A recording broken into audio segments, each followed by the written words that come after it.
My name is Morgan Lawrence, and some things that I learned in Intro to Business class include communication barriers. Several types of communication barriers include language barriers, like using slang accents from different regions, body language barriers, which is your stance and your posture of how you sit.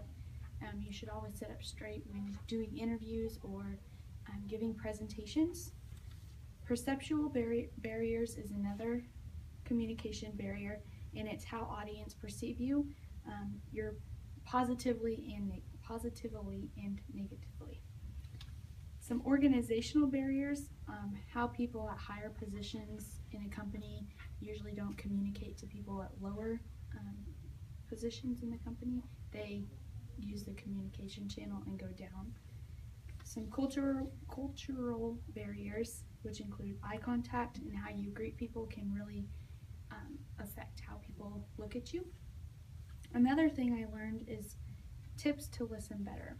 Some do's for listening better is use more mental capacity to listen. Make sure you use both ears and both eyes to do that. Only take a few notes. When you take a lot of notes, you tend to lose that mental capacity, and you don't focus more on what they're saying but more on what you're writing. And then use nonverbal communication, smile and nod and kind of agree with what they're saying, and use verbal feedback by asking more questions at the end. Some listening don'ts is do not look at your emails or texts when someone is presenting or talking, because it really makes them feel like you aren't listening to them.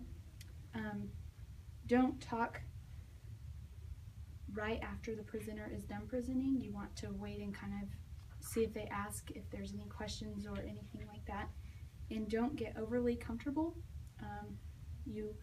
Sometimes when you get overly comfortable, you're not as confident, and that can kind of be an issue when trying to listen. And you don't want to interrupt after the speaker is done.